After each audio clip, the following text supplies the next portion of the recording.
I think that without a proper environment and healthy environment, nothing is possible. I'm a father, I'm a human being, a father, a member of a family, a restaurant man, and a dreamer of musical ambitions. I think without a good environment, a renewable environment, none of this stuff is possible.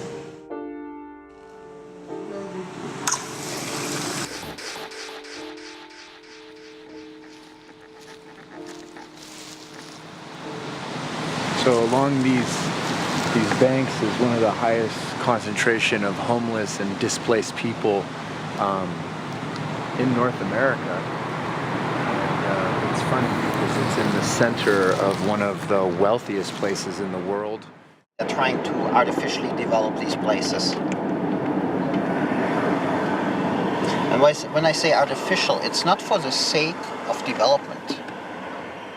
It's always for the only one reason. It's for the sake of money. Because these environments, these developments have huge amounts of what I call welfare payments. Essentially, they get a lot of tax breaks and all kinds of subsidies by the cities and the counties. And in order to get these tax breaks, they have to create these developments.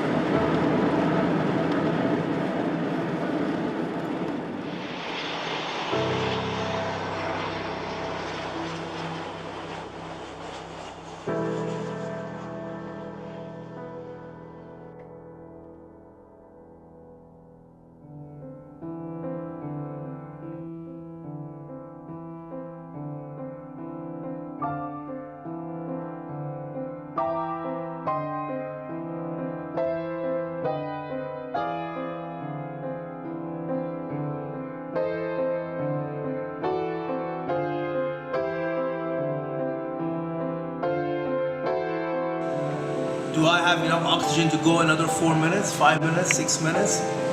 Do I have enough water, drinkable, healthy water to sustain the day?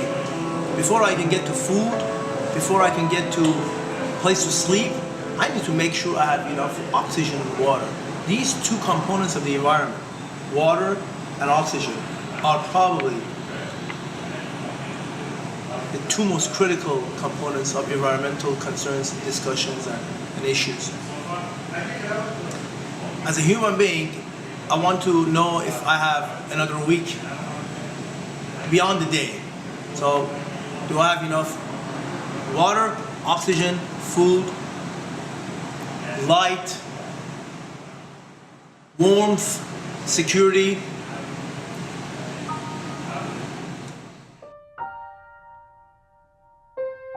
Humans are like cancer. We grow and we destroy.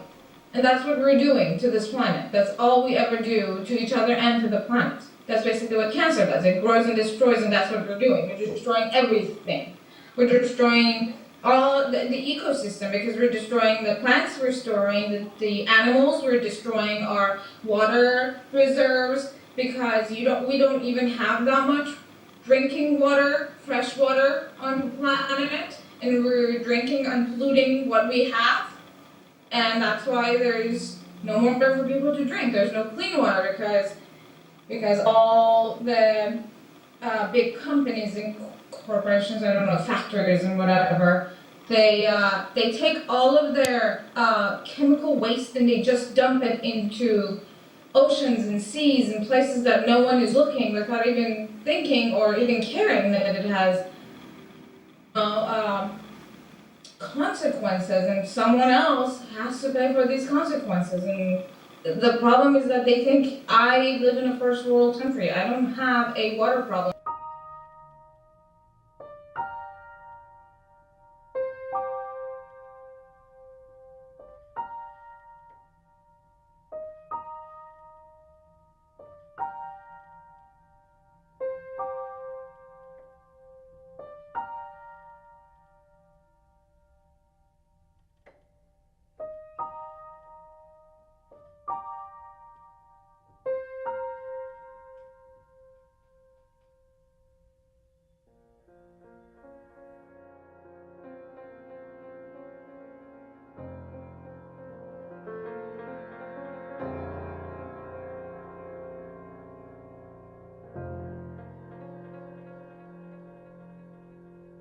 arrive at a wall that you just stop at. You know what I mean? Or I guess in a more beautiful sense, the other option is you end in some way in between two walls. You know what I mean? But the net difference is the same, you know? Or you can ask someone like that's mapped it before, you know, where the walls are and navigate yourself. Right. Right? But it's like, you know, it's like we're thinking a lot about the environment as we have been, and the myriad of problems and potential solutions. It seems like everyone's kind of coming together and saying, you know, the solution is essentially unity. The solution is us coming together, and while I find that inspiring, I also find it discouraging at the same time, because it seems that like that's always been the answer. It's been the answer since beginning of time, and the answer, we've had the answer for so long. Yet here we are still asking each other, you know, like, you know what I mean? It's like all theory but no action. We can't exist without nature, and nature can't exist without us. And eventually nature will just be like, all right, I've had enough of you guys. You guys are like really going down the wrong path. Like, this is what's going to happen. Right. And, you know, like, it's that concept of just like, you know, scarcity is used to keep people in line. Right. To keep people like kind of subdued and controlled mentally. Like, you're scared. There's not enough to go around, but those who have so much. Right. And it's like there's more abundance. Like, I work at the farmers markets, and, you know, I see how much good food and good energy is around.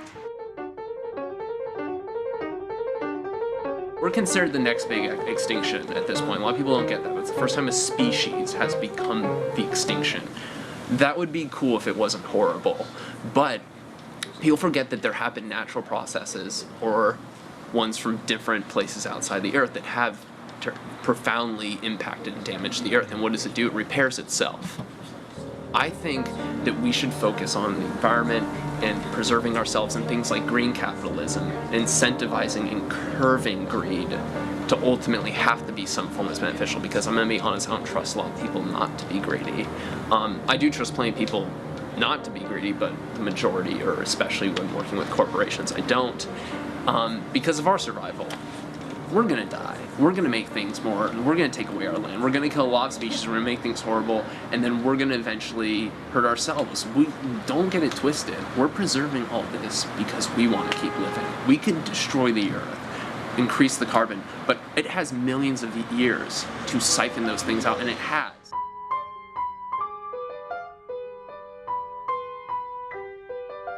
Well, I see things changing in the world, that things are not the same. I see conflicts that are still huge, but I see a lot of people with a lot of real concern. So when you do have people with real concern, and as those numbers grow, then there's more things that happen towards those things, and that's positive movement.